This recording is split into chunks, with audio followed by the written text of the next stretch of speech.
We are the most comfortable and safe that we've ever been before in society. We have an abundance of resources unlike the likes that man has ever seen before, especially in the Western world, mostly in the Western world, the advanced, more advanced countries. But at the same time, that comfort is that's something to be thankful for, but it also is something that's become a detriment to us. We have lost our sense of achievement, especially amongst young men. Young men are dealing with a mental health crisis right now. Young women are dealing with it as well, but it's different for both genders. It's different. And the leaders of tomorrow are struggling with themselves. You know, we're Gen Z, my generation, is about to inherit this world. The millennials are inheriting this world as we speak. And what are we going to do about this? We are struggling already. We are self-destructing. We're crashing out early on before we even make it to adulthood, like adulthood, real adulthood, not early adulthood. We're crashing out earlier on. We crash out in high school. We crash out in middle school now, you know? It's not like it's something is wrong. Something is fundamentally wrong. There's a crisis of happiness, unhappiness. It's like there's a loss of hope almost. We can't see a future because it feels like the world, the earth is always at stake. You know, they blast us with this doomerism. You know, they will tell us how bad the earth has gotten and how many problems that have been caused from all the pollution or whatnot, and yet these people, these companies, still continue to pollute. They will put Happy Earth Day on their banner, yet they're still pumping out CO2 into the atmosphere. They're still dumping waste into the water, into your local river. They're still dumping waste in there, and that contradiction breeds nihilism. It shows you how messed up it really is.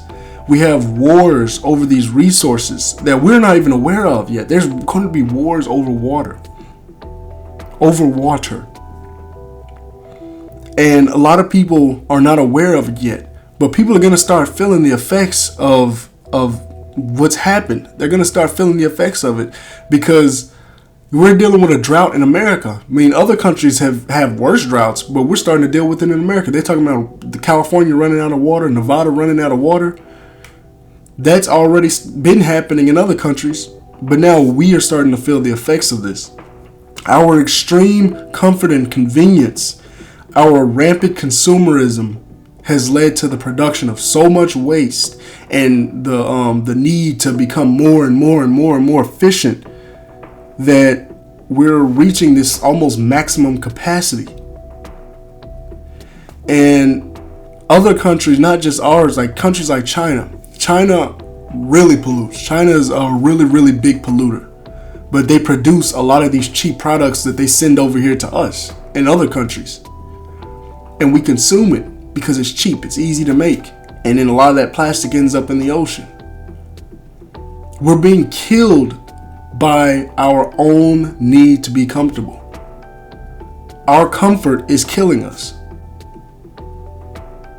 It's killing us socially through this. The social media has become so addictive that people's social skills are dying. Social media shouldn't even be called social media because it's made people antisocial. It should be called anti-social media because, especially in people in my age bracket, I'm 22. People in my age bracket and younger, we have struggled with social skills from a younger age. I struggled with social skills when I was younger, and social media didn't make that any better. When it was easier to hide behind the screen and talk to people rather than talking to them in real life, you lose that human real life connection because you can make an avatar online and be Superman, but you're not Superman in real life, and then deep down inside you know that you're not Superman. And that contradiction makes you feel unhappy because you know that you're not that. You're not a superhero.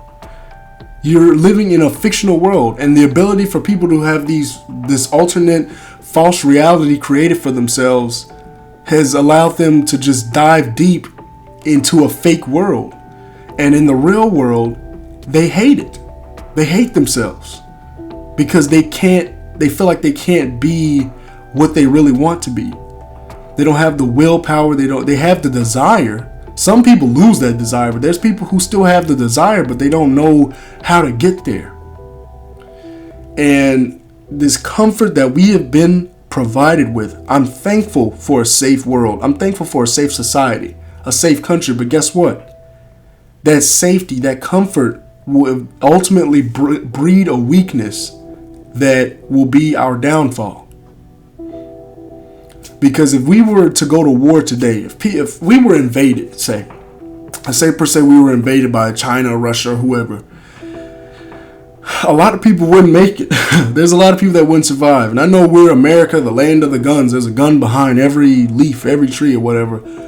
A lot of people are out of shape. A lot of people are living off of McDonald's right now. And yeah, you may have a gun, man. You may even be a good shot, but you can't run 2 miles. You can't even walk 2 miles. I get tired after running a mile. And I'm in fairly good shape. You know, I'm going to be in better shape. I still work out and I still exercise. But some people don't even do that. They don't even do the bare minimum. They don't even do push-ups in the morning. And they will have to survive, you know. A lot of people, we don't know how to live off the land. I'm trying to learn now how to grow like a garden of vegetables and try to live off the land, because that's a skill that I want to have for the future, just in case anything went down. But people who live in the concrete jungles, a lot of them don't know how to do that. And people nowadays are afraid almost. It's like it feels like crime is so random. It doesn't feel like it has a purpose. People are killing each other for no specific reason. When I saw that story of that dude that shot that woman over extra mayonnaise being on his sandwich, I don't like mayo either, but I'm not going to shoot nobody over that. You know what I thought about? There's some people who are rioting right now in other countries because they're running out of bread. They're running out of bread. And you're going to kill an innocent woman who didn't do anything because she put extra mayo on the sandwich. It's frustrating when your order isn't right, but guess what? That doesn't mean you kill somebody. At least you can go back around and get another order. At least there's enough bread here and enough meat here and enough lettuce here for you to go back around and just get another sandwich. Just have another sandwich made. But no, we've been killed by this comfort. We've been spoiled so much that we feel entitled to having everything done perfectly for us. Oh, you put extra mayo on my sandwich? How about I just kill you? How about I kill you? You should have got it right. That's where we're at right now. I just saw a dude did a drive-by with 5 kids in his car. With 5 of his children in his car. How are you going to do that? Why? Why do you even have kids in the first place? If you're living like that, why do you have kids?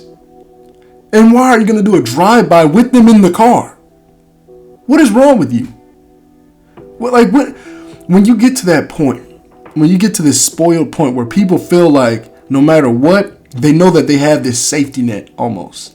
Even if you go hungry, there's people living in extreme poverty, but there's a 7-Eleven up the road. There's a gas station, and that food provided is horrible. There's food deserts where there's not a lot of healthy foods, but guess what? That's still a sort of a safety net. It's like, even if I can't really even afford McDonald's, I can still go get a honey bun. Other places, other countries, they don't even have that. You got to go eat in the woods. You got to find something to eat. Even the people who are at their lowest here, they still have that bare minimum of a safety net. And this overall comfort is destroying our society. And they're making it worse and worse and worse and worse every day. And I want our society to be stronger. I want our society to be safe. But I don't want our minds to be destroyed. I don't want our food to be pumped up full of whatever that blue dye number 4 and synthetic whatever. flavor enhancer this. I don't want our food and stuff to be filled up with that type of stuff. It shouldn't be like that.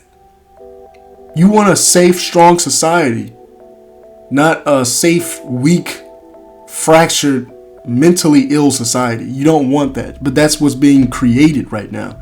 And that's what's happening right now. And so the COVID lockdown was another thing that is, escalated this effect. I don't know what the effect that's going to have on the school children who missed out on a year or almost 2 years of school, having to wear a mask all day. I don't know what the effect that's going to have on their social ideology and their social skills, on top of being on social media already from the age of 2. So, yeah, that's what I had to say about that. We're being killed by comfort. So let me know what you guys think about this. Be sure to like, comment, subscribe, like, comment, subscribe, like, whenever do it, however do, wherever do it, just do it. It is your boy Red X Black, and I'm out. Deuces.